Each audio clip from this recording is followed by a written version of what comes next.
Good afternoon and welcome to today's webinar, Clinical Trials 101. My name is Monica Bryant and I'm the Chief Operating Officer for Triage Cancer. Now before we get into the substance of the topic today, I just have to go over a little bit of housekeeping. All of the callers will be muted for the duration of the webinar, but if you have any questions or technical problems, please type them in the chat box on the side of your screen and we will do our best to address them. This webinar is being recorded and will be available for viewing later on our website, triagecancer.org. Also, at the end of the webinar, you will be redirected to a quick survey. We ask that you take a few moments to fill it out and let us know what you think about today's webinar. Your comments and suggestions really do help us improve future programming. Now, for those of you who may not be familiar with Triage Cancer, we are a national nonprofit organization that provides education and resources on the entire continuum of cancer survivorship issues to survivors, caregivers, advocates, and healthcare professionals. And we do this in a couple of different ways. We host a speakers bureau of experts and survivors available to anybody hosting an educational event. All you have to do is fill out a speaker request form on our website.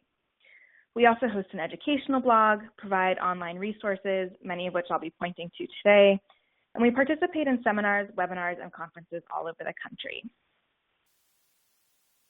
And just to draw your attention to the upcoming webinars that we're going to be hosting for the rest of the year, we have one on Medicare, one on how to pick a health insurance plan right before open enrollment season, and then finally, right before the holidays, we will have a fantastic webinar on how to cope with stress. All of these webinars are completely free and you can find the descriptions and more information on our website. And if you've missed any of our past webinars, you can also view the recordings at triagecancer.org. And then I just wanted to highlight the last in-person Triage Cancer Conference for 2016. These are free one-day events open to patients, caregivers, survivors, advocates, healthcare professionals. We talk a lot about health insurance, clinical trials, survivorship, employment, and finances. We'll be in Salt Lake City on October 8th, and complimentary CEUs are offered to nurses and social workers. So for more information or to register, again, please visit our website. Now, we're able to provide these webinars for free thanks to our supporters like Science 37. Science 37's mission is to accelerate biomedical research to help patients who are waiting for cures. They're really transforming clinical research by simplifying trial participation and connecting patients to the world's best scientists no matter where they live. More information about Science 37 and all the great work they're doing can be found at their website, which is science37.com. Also on our website under the resources tab, we have more information about them on the clinical trials page. So thank you so much to their support and for allowing us to bring wonderful webinars like this one. Now my co-presenter for the day is Dr. Susan Love. I am absolutely honored to have her participate today to share her vast knowledge. She has dedicated her professional life to the eradication of breast cancer. She is the Chief Visionary Officer, which is one of my most favorite titles I've ever heard, of the Dr. Susan Love Research Foundation, and she oversees an active research program centered around breast cancer causes and prevention. Now, Dr. Love has always been a pioneer and entrepreneur. She has a reputation as an activist and is really one of the founding mothers of the breast cancer advocacy movement. She also brings an incredibly unique perspective in that she's not only a healthcare provider, but she also, unfortunately, had to see the other side of all of this when in 2012 she was diagnosed with leukemia and underwent chemotherapy and a stem cell transplant. She comes to us today with an incredible amount of professional knowledge and personal experience and perspective about many things, including clinical trials. So I will definitely be interested to hear what she has to say and be turning it over to her in a little bit. So without further ado, let's get into the substance today. We generally, when we're talking about a topic, like to put it into perspective through some statistics. And when it comes to clinical trials, we know that fewer than 5% of cancer patients are participating in them. And there might be several reasons for that. So one study found that only 44% of patients were even told about a clinical trial that they were eligible for. And only 20% were offered enrollment into a phase 2 or phase 3 trial. So we know that there are significant barriers to participating in clinical trials, and what we want to do is try to cope with some of those barriers. So what exactly is a clinical trial? The technical definition is a research study that prospectively assigns people to one or more health-related interventions to evaluate the effects on health outcomes. But what does that actually mean? In the context of cancer, clinical trials are studies that are testing new ways to do things. And it could be a new way to prevent cancer. It could be a new way to find or diagnose a particular cancer. Maybe it's about treating a cancer. And then some clinical trials are really focused on dealing with symptoms and side effects from treatments that we already have, all of which hopefully will go towards improving quality of life. Now, the bottom line is that most of the medical and scientific advances that we've had in this country and frankly in the world have come from a clinical trial. And the reason that we thought it was so important to host this webinar and to be talking about this issue is to make sure that people understand what it means to participate in a clinical trial, and then also to encourage participation where it's appropriate, because it's the only way we're ever going to get new treatments and possibly ever a cure. So some of the nuts and bolts about clinical trials.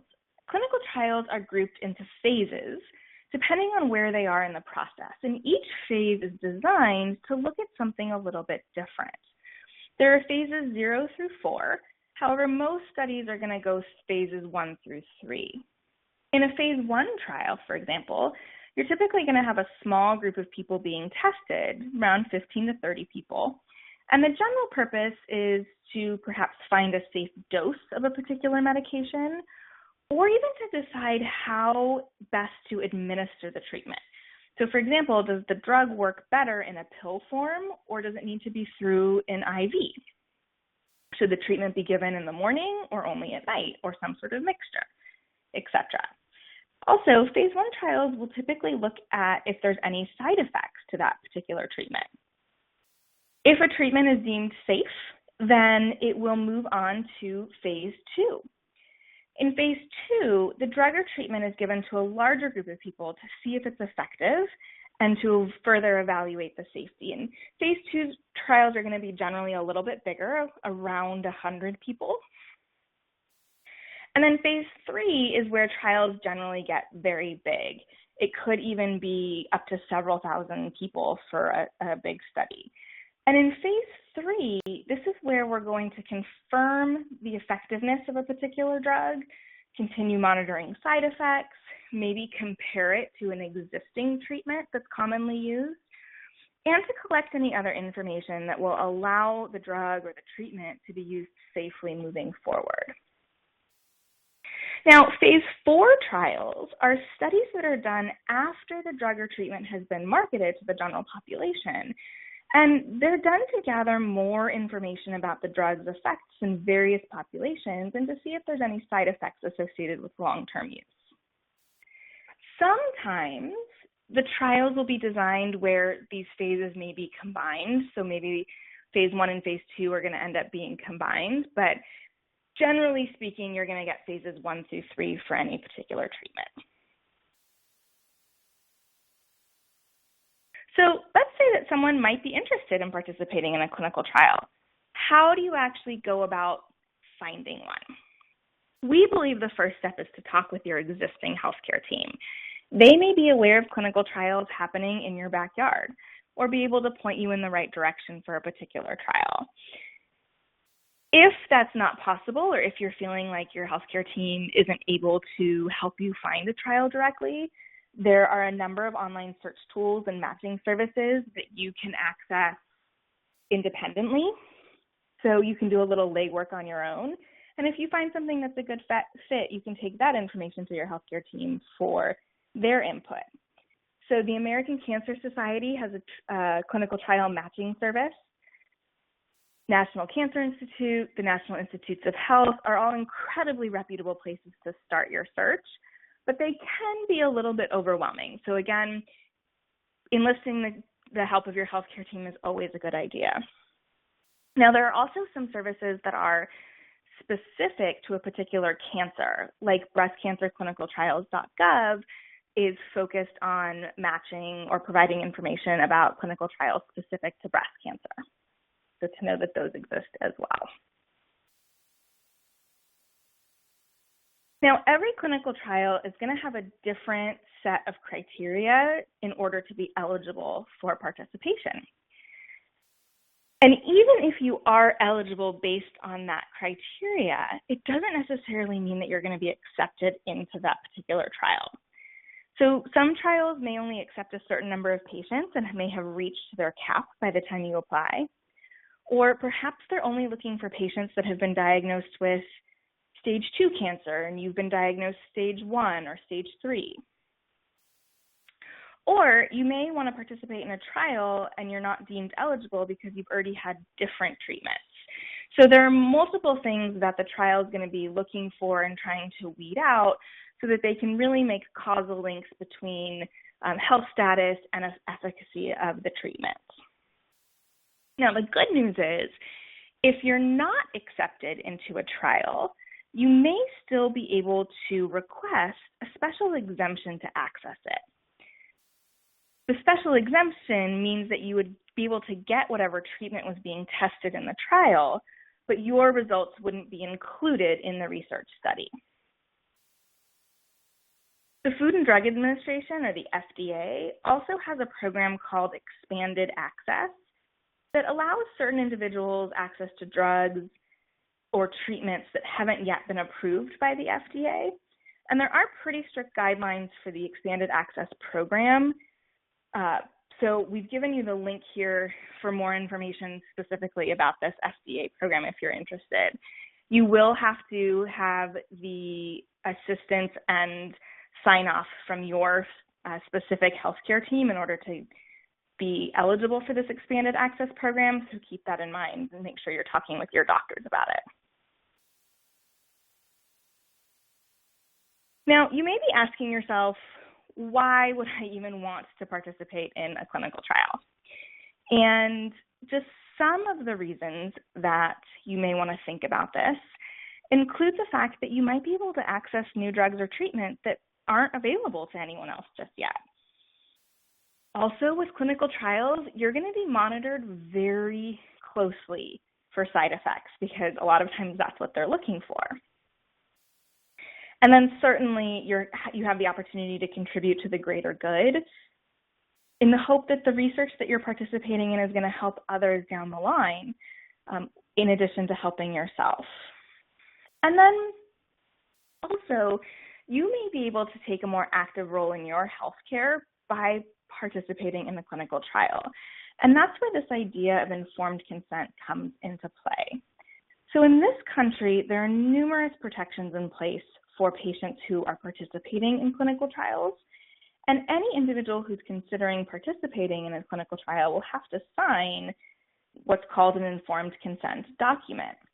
And what is likely going to be included in this document are the specific protections, and it will also include information outlining the process of the trial, the possible risks and benefits.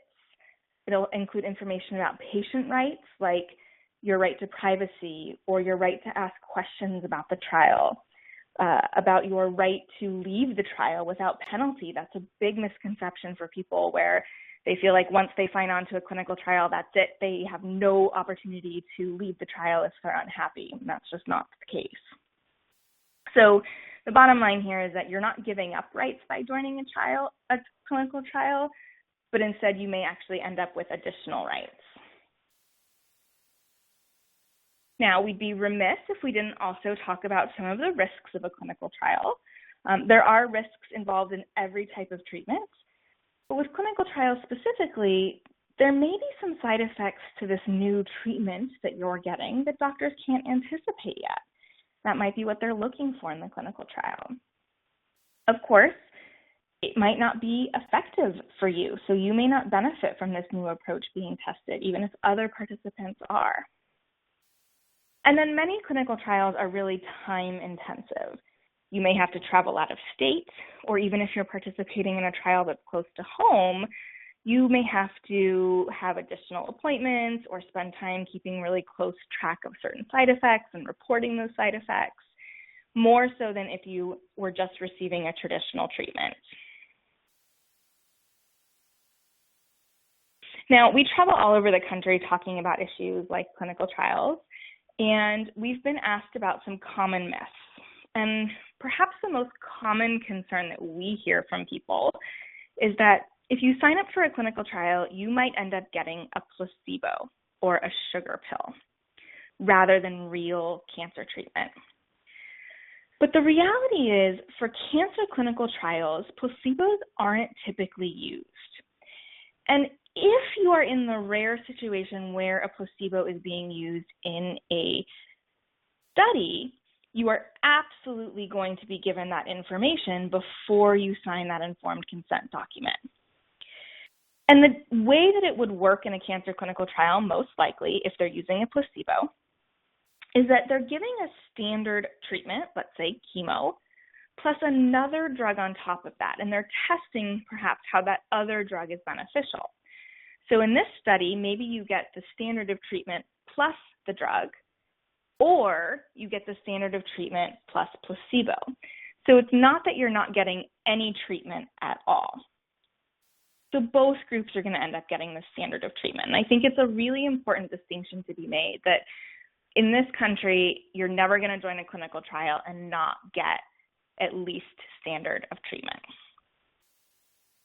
The other major myth that we hear is that the only people that should be considering clinical trials are people who have tried everything else and nothing else has worked.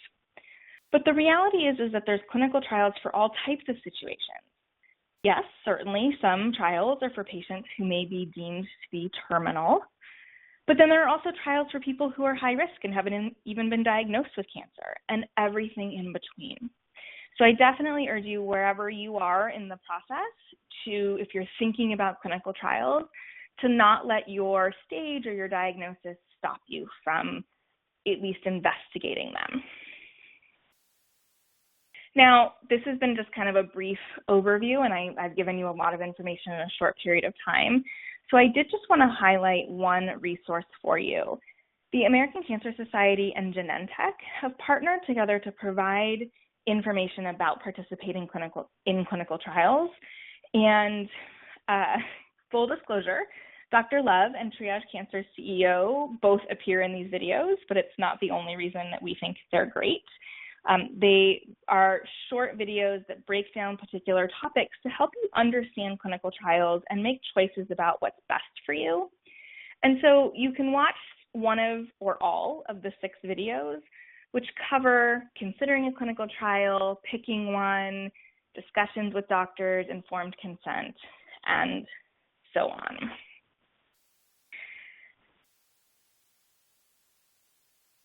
Now, the topic of finances and insurance coverage for clinical trials comes up a lot as well. And again, it's really important to talk with your healthcare team and your health insurance company to find out what coverage you have for participating in a clinical trial and what out-of-pocket costs you might end up paying. Now, thanks to the Patient Protection and Affordable Care Act, otherwise known as the ACA or Obamacare, most private insurance companies are required to provide coverage for the routine costs involved in your healthcare when you participate in a clinical trial. So routine costs often include office visits and blood tests and imaging scans that you would receive if you were getting the standard of care. Also, insurance companies cannot drop your coverage or refuse to let you take part in a clinical trial. Now, insurance companies under the ACA are not required to cover the research costs that are specific to the trial. So if the trial is asking you to take extra blood tests or imaging scans. However, most of the time the clinical trial will cover those costs itself. So very important for you to understand what it is that your insurance company is going to be covering and what you're going to be responsible for out of pocket. Now, some states also have laws that offer additional protections for consumers. And on our website at triagecancer.org, /state laws, we've indicated which states have laws on clinical trials, so you can get more information about that. So that's insurance coverage for private insurance, but what about government health plans? There are different rules for government health plans, such as Medicaid or Medicare, and it's important to note that the federal government does not require state Medicaid programs to cover clinical trials. Under Medicare, Medicare is more similar to the private insurance, where it will cover the routine costs of items and services in covered research studies. So I've given you links here for more information about insurance coverage for these other types of government plans. And then there are some costs involved in participating in clinical trials that will likely not be covered by insurance. So it's important for you to talk to the clinical trials representative about these potential costs so that you can make informed decisions. So get information about if you're going to have to travel for treatment, what the time commitment is. Do they think you're going to be able to keep working, or do you have to take time off? And how is that going to affect your finances and your life? How is it going to impact your family life? And is there anything else that you are concerned about that the trial may affect? These are just some examples of things that many people are concerned about, but maybe you're concerned about, are you going to be able to continue walking your dogs? That's something that you should be asking about before you sign on to a clinical trial. So with that, I am going to turn it over to Dr. Love to talk about some of the issues around participating in clinical trials from her perspective, and specifically about communicating with your healthcare team and how you can go about doing that. So Dr. Love? Thank you. It's great to be here. I think that you did a great presentation of clinical trials, and I think it's important for people to know that they're not just cancer, that there are clinical trials on heart disease, there's clinical trials on everything from allergies to vaccinations. This is the general way that we approve new treatments and new drugs in this country, and even test to see if treatments that somehow snuck in there really work. I mean, when I first went into practice, it was common practice for people to use hormone replacement therapy when they were coming into menopause, and to stay on it for the rest of their lives, because the theory was that you weren't supposed to go through, women weren't supposed to live this long, and our lives were being prolonged beyond menopause, so we needed to prop them up with hormones. Luckily, when we had a woman head of the NIH, Bernadine Healy, she did a randomized trial looking at hormone replacement therapy versus a placebo in women, and showed that the women who took it had more breast cancer and more heart disease than the women who didn't. So if we hadn't had that clinical trial, we probably still would be putting people on drugs based on myth and innuendo. So it's not just cancer, it's really everything. It's medical devices, as well as all kinds of drugs. Unfortunately, there aren't a lot of clinical trials done on surgery, and there should be more. There was one recently done on meniscus tears for knees, and they randomized people to have just an incision, go to sleep, have an incision on your knee, sew it up, and wake you up, versus fix the tear. No difference, which should give most orthopedic surgeons pause. So we really need to be doing more clinical trials than we actually are if we're going to assure that we all are getting the best kind of care. Now, in terms of why would you want to be in a clinical trial as preferentially, and the answer really is because it's your chance to get the better option, the thing that's out there that nobody knows about. And some examples from breast cancer, which is, of course, my field and what I know best, was the clinical trial that was just studied and just completed as I went into practice, where women were actually, and these women are heroines in my mind, randomized to either get a lumpectomy and radiation or a radical mastectomy. So randomly chosen out of a hat which operation they would get, and lo and behold, the lumpectomy and radiation was just as good, had just the same rate of local recurrence and the same rate of survival. So that really established that more was not necessarily better. Another very important clinical trial when I was going on, just as I was moving out to California, there was a hypothesis that if a little bit of chemotherapy was good for people who had breast cancer, maybe more would be better, because not everybody who got chemotherapy for breast cancer was surviving. So maybe we should give more chemotherapy. And it was just about a time when we had figured out that you could take somebody's bone marrow out and stick it in a freezer and then give it back to them. So he said, what if we took their bone marrow out of them, because that's really what gets damaged with chemo. We'll stick it in the freezer, we'll blast the hell out of them with chemo, and then we'll give them their bone marrow back again. High-dose chemo with stem cell rescue.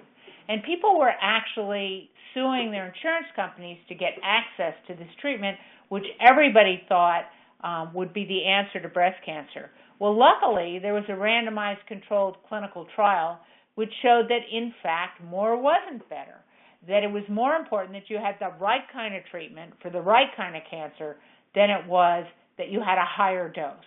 And now that's no longer being used. That led the way to and it shows you the real advantage of chemotherapy, of clinical trials, besides figuring out what's best and being willing to be part of that, but also you get access to new drugs. And in breast cancer, the big exciting thing that was happening in the mid-90s was Herceptin. So we had just figured out that women whose breast cancers overexpressed HER2/neu, which is a protein on their cancer cells, they had the worst prognosis for breast cancer. Chemo didn't work that well. They weren't sensitive to hormones. And it was determined that you could block that overexpression with a drug called Herceptin. One of my patients in Boston, I sent out here to UCLA where they were doing the initial trials to get the first antibody to Herceptin, which was actually a mouse model, and she did very well. And subsequently, there were women with metastatic disease who really had no other options, who their tumors overexpressed HER2/neu, and they were participated in this trial and saw a complete remission. So this showed that maybe more wasn't better, but maybe having the right drug for the right treatment was better. And now what we're seeing is even an extension of that, where some people, particularly people with metastatic disease, are having their tumors tested to find out what mutations their tumors have. And then sometimes the drug that works for that is not necessarily a drug that's commonly known for their cancer. For example, Herceptin actually works for some stomach cancers, even though it was originally developed for breast cancer. So some of these new precision medicine clinical trials also can give people access to treatments that they may not otherwise have, or access to new diagnostics or new ways of analyzing their tumor that give them new options. So in general, I'm a big fan of clinical trials and participating in them. Now, as a physician and as a surgeon, why don't doctors bring them up more, and why don't they mention them? And I think it's a combination of control and, well, really control. That a lot of times the clinical trial means you have to participate with a doctor that's been approved to be participating in the clinical trial, and your local doctor may feel he's going to lose a patient. And so he'd rather, or she, not encourage you to be in a clinical trial unless really they've run out of all options. So sometimes you actually have to look into it yourself and see what the choices are, stay stay abreast, as we say in the breast cancer movement, of what's out there, and really ask questions, and even at the risk, God forbid, of making your doctor feel bad. I think particularly for women, we are like to be, and having had cancer myself, I fell right into this trap. We want to be good little girls. We want the doctors to take care of us, and we don't want to make them mad because maybe then they won't take good care of us. And you sort of regress when you have a potentially fatal disease, and this is not surprising. But we really have to realize that sometimes we have to advocate for ourselves to really get what we want. And there are ways that sometimes doctors can continue taking care of their own patients and participate in clinical trials or be part of a larger network. But sometimes it's just more trouble and it's more paperwork, and so they don't bring it up, and you have to bring it up. So sometimes it's actually possible, but it's not always presented to you as an option because it's more work for them. They've got a lot of patients, more paperwork. They may not have the staff to help do all the paperwork that goes with it. So it's something that I think we have to educate the public in more and more, because the more we participate, not only do we get better care ourselves, but we also help to change and learn and move forward in terms of the best care for treatments. So I encourage everybody to not only ask, go, and if your doctor doesn't seem very receptive, look online, reach out to the local advocacy groups, or go to one of the websites that was so well presented earlier. And be an advocate for yourself. It's hard. And sometimes, some of the clinical trials are also for after treatment, looking at collateral damage, looking at what are the consequences of treatment. And it's the only way we're going to move things forward. It's a way to get the best care for you as well as the best care for the people who are coming after you. And with that, I think I'm ready to open it up to questions, because I'd rather see what people are interested to hear about and do that directly. I will say that the Dr. Susan Love Research Foundation has an army of women, which you can sign up for. It's really an email list. It sounds fancier, I must admit, but scientists who are doing studies, and this includes clinical trials, will reach out to us. We'll vet the study with our group of scientists, and if it looks worthwhile, we'll e-blast it out to everybody who is willing or is on our list. And the reason we do that is we don't try to match. We try to put it out there so that you may not match, but you may have a sister or a friend or someone else that matches perfectly, and then you can share it with them. And so we find every time we put a study out, it gets virally sent out further. And you can sign up for the Army of Women on the Dr. Susan Love Research Foundation website, and we would be happy to have you join us. A lot of times doctors say to me, we don't know how to find women. And I go, well, I know how to find women, and we are happy to serve as an intermediary. The question is, how do people get a better idea of where they are, of what they're there from the beginning? And I think that should we call it clinical trial because it turns people off? I think we should call it clinical trial. I think, coming up with some euphemism is not really helpful. I think it is a clinical trial, and what we need to do is explain better to everybody what that is and why that may be the best care. In fact, in Europe, where they have single-party payer healthcare systems, they present everybody with a clinical trial, and they actually fill their clinical trials a lot faster than we do. So a lot of the data that we use here comes from Europe. And I think part of that may be a different way of running the healthcare system, where with a single-party payer, it's not so much I'll lose the patients, I'll lose the money, and you can keep it. Keep the patient and participate. So I think we really need to get the word out that the best care you can get may well be through a clinical trial, and that even after you've had your care, you may be able to participate in a clinical trial about the consequences of treatment or about treatment for the collateral damage. Maybe there's a study you can be in about chemoneuropathy, and I think those kinds of studies are equally important. So we have to train ourselves as patients to always ask, is there a study I can be in? Is there a clinical trial? And if nothing else, it'll sort of give a little prod to your doctor to be more aware and that that's something you actually really want. One clinical trial, if a doctor isn't being, one question, if a doctor isn't being supportive, can the clinical trial managers help me talk to them? Absolutely, they can help you talk to them. And very often they're very good at it because this is something that they've been trained to do and they've done before. And so you should get all the help that you can get.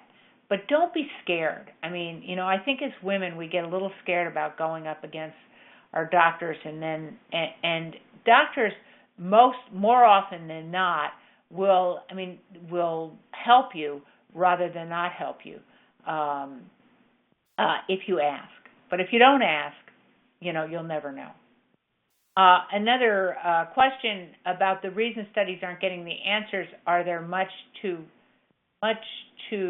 restrictive, maybe is the word I can't that he was trying to say. Yes, sometimes the studies are, but sometimes to get the answer you want, you have to control everything except for the question. So you have to control that all the other treatment they're getting is the same, and the only treatment that's different is this extra drug or this surgery or this radiation. Otherwise, it's very hard to come up with any conclusions. And so that's the restrictive side. Usually, though, they try to design them in a way that there'll be the minimal amount of restrictiveness and be as open as they can. And now it's getting easier to do some of those kinds of studies. When a clinical trial is over, can I expect to get some sort of survivorship plan to help me transition back to a PCP? That's a really good question, and I think if it's not being offered, and it probably depends on the trial, then you should ask for it. I mean, the problem with we all need to be impatient patients.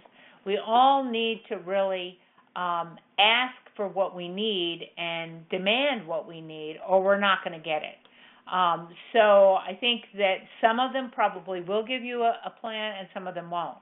The other thing is they should give you the results. I mean, not maybe your personal results, but when the clinical trial is over, really they should give you shouldn't just read it in the newspaper. They should tell you what the results of the clinical trial were. And usually, was the new drug better or not? And some are going to be better and some will not be better. But that's the only way we're going to find out and go forward. I mean, recently, immunotherapy has been the new thing. And why do we know that that it works in some people? Because some people participated in clinical trials. And we figured out who were the ones it was best for and who are the ones it wasn't. Those kinds of trials are still going on.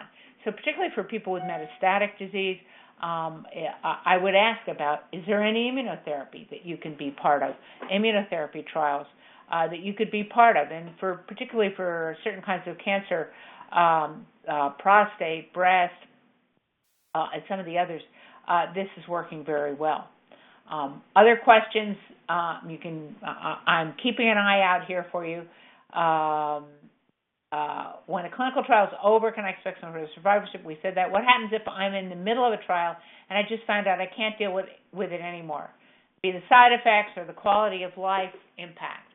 Well, obviously you're a free agent and you're allowed to drop out. And they do keep track of how many people don't continue the whole trial. But the best way for us to get the information is when people continue in the whole trial. So the best thing to do if you're having a lot of problems or you can't deal with them is to talk to the people in the clinical trial, because sometimes what they do is modify it. If they have enough complaints about things, then they modify the trial in order to take care of that. Is a question you may not have asking the right question and expand the trial study. Men. This is a breast cancer question. Since clinical trials, maybe we're not asking the right questions, and I totally agree. In breast cancer, we need to include men in the trials, and sometimes what people try to do, and I think this was brought up by Frank earlier, that they're too restrictive. That in the effort to really get an answer, they make the people have so many restrictions of being in it. You have to have, the tumor has to be this size, and you have to have had, you can't have had these drugs before, you have to be a certain age, maybe a breast cancer study where you can't be male, or you can't have had other diseases before. And the problem is a balance, because the more restrictive the study, the better the science will be, but the less people are going to be able to fit into the study. And so they try to make a balance between that, where you have a study that has not so many restrictions that you're not going to fit anybody, but not too many, not too open where you're not going to be able to come up with any conclusions, because you don't want to participate in a study if it's not going to help people. The question is, maybe you're not asking the right questions. That's absolutely true. What happens if I'm in the middle? We talked about that. Since clinical trials are regulated at the federal level, do potential participants need to prove legal residency studies in terms of to participate? I hate to say I don't know the answer to that. It probably depends on the study. But I think I've never seen a study where that was required, but it may also depend on where the money's coming from and a lot of other issues. It's a good thing. It's a good thing to be aware of, and it brings another point that we really need the studies. We need studies where we can recruit people who speak a variety of different languages. That we can't require only, if you're going to have an informed consent, it needs to be understandable by anybody, and it needs to be translated into different languages, or we're not going to be able to include the range of people who are getting the diseases and getting cancer. So I think that I don't know the answer, and it comes from Giseme Lopez, who is a great and strong advocate for the Hispanic community, and it's a good one. I'll have to look it up. I'll have to check it out to tell you what the answer is. The other issue with clinical trials that I have, and I think it's one that as we participate more, we're going to have to demand more, is that you get the results, maybe not your personal results, but that the results are sent out initially and explained to everybody who participates in the studies.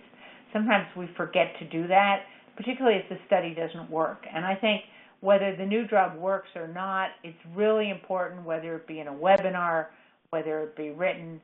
I think the people who are running the study, if it's a pharmaceutical company, if it's a university, have an obligation to make sure that everybody who participates in the study gets the results of the study.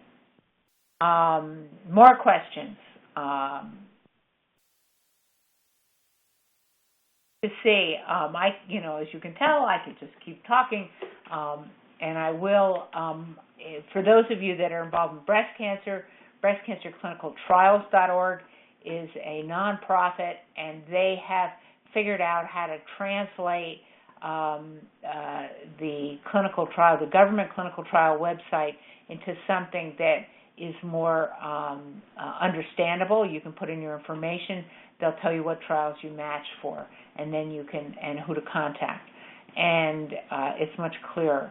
I don't know for other cancers. I haven't seen the same, but some cancers, for example, leukemia, is not that common as, say, breast cancer or prostate cancer is. And in that situation, you can go to the Leukemia and Lymphoma Society, and they usually know all of the clinical trials that are going on. So going to the nonprofit that focuses on the type of cancer that you have is another resource for finding clinical trials. So here's someone who said they missed the first half, but if they live in a remote area, how can they help? You can live in a remote area and still participate in a clinical trial. Sometimes you have to travel, and sometimes the trials, depending on who's funding them, may have some travel information. But it's a good way, actually. If you live in a remote area, you don't have access to the high-level specialists. You might have an oncologist, but you may not have one that's just specializing in the type of cancer that you have. Looking for clinical trials is a way to find that and get in a way to get a second opinion on your type of cancer as well. And I got a response as well that Science 37 has clinical trials that allow patients to participate from their home. So there are some trials where you may have to travel to get the treatment, but there are also by looking at sites such as Science 37, you may be able to access a clinical trial that allows you to participate yourself from your home, and it's a different kind of clinical trial model. So try that. I hate to say that we people who pay cancer, I don't like survivor because it sounds too triumphant to me. And it makes me feel bad about the people who didn't survive and really did everything right. But people who have experienced cancer, such as myself and many of you, that we are often the ones that people call when they're newly diagnosed. So they're scared and they hear that you've been through it, and so they give you a call. You need to also say, have you looked into clinical trials? You need to say, sometimes explain to them just a lot of the information we're giving you today, that clinical trials may be somebody's best bet to get a new treatment. And I go back to the image of people with HER2 new overexpressing cancers who were dying, who really got on Herceptin, and it was life-saving for them. These new drugs have to start somewhere, and once they've been proven to be safe, they may be your best bet. And it's really important to encourage not only yourself but anybody you know to look into the option of being in a clinical trial. More questions from anybody? I'm here. So, Dr. Lev, thank you so much. This has been absolutely spectacular. You did mention earlier the Army of Women, and I just wanted to give you an opportunity to really explain to people how they might be able to sign up if they're interested in getting to be part of the listserv. So, yes, the Army of Women is a program of the Dr. Susan Love Research Foundation, and we do all kinds of research, mostly on people, because I think too much research goes on in rats and mice. We know how to cure cancer in rats and mice really well, but we're not so good in people. So if we want to figure out how to cure it in people, we're going to have to do studies on people. And when I talk to my friends who are doing research, they said, yeah, but we don't know how to find people. And so I said, well, I can find people. I'm really good at that. and we launched on the Today Show now several years ago, and asked people to just sign up. We don't take a lot of information from you because that changes. And today you may say I'm premenopausal, and 2 years from now you may be postmenopausal, or you may have experienced something that you haven't now. So we don't ask you any questions. We just take your email, and and a few other simple things so we know the geographic range of who we have and the age groups. But that's it. And then we send you emails. Researchers come to us with their studies. We vet them with our scientific advisory board. If they're good studies, and they could be clinical trials, they could be studies on collateral damage of treatment, they could be all kinds of research, mostly to do with breast cancer on our side because that's what we focus on. But we then e-blast it out to everybody. So we don't try to match at all because you may not match, but somebody that you know may match. Your neighbor, your sister, someone else. And it's a way for you to keep abreast, all puns intended, of the research that's going on in breast cancer. And it's a way also for us to really get the word out so that, if we only match, then you might never get any emails from us. You'd think you fell off. But actually, it just was no studies exactly fit you. But this way, you hear about everything, and you can forward them on as needed. We're actually even pretty good at smaller communities. We had one study we were worried about for Vietnamese women, and I thought, I don't know how many Vietnamese women we actually have in the Army of Women, but I don't think it's very many. But we put it out there. We filled the whole study in a day. And the reason we filled it was because we may not have a lot, but we have those Vietnamese women who are active and know their neighborhood, and they got everybody. So you can go to armyofwomen.org and on the internet. You can also see us on Facebook, and you can repost on your own website. And we get these studies. The faster we can get the studies filled, the faster we can get answers, and the faster we can move on to the next question. So the longer it takes to fill a study, the longer it's going to take for us to get to the answer for these diseases. So join us in the Army of Women, and we will. And men can join too. I'm sorry that it's called the Army of Women, but we've been part of mankind. So you just have to put up with being part of the Army of Women. I like the logic. Well, it doesn't look like we have any other questions coming in, and we are coming to the top of the hour. So with that, I'm going to say thank you so much to all of you who spent your afternoon with us, and thank you so much to Science 37 for the support, and a big thanks to Dr. Love for taking time out of her day to share her expertise and perspective with us. So with that, just a quick reminder that we will be redirecting you to a survey, and please take a few moments just to fill that out and let us know what you thought. Have a wonderful day, and we hope to see you on another webinar soon. Thank you so much. Bye-bye. And thank you.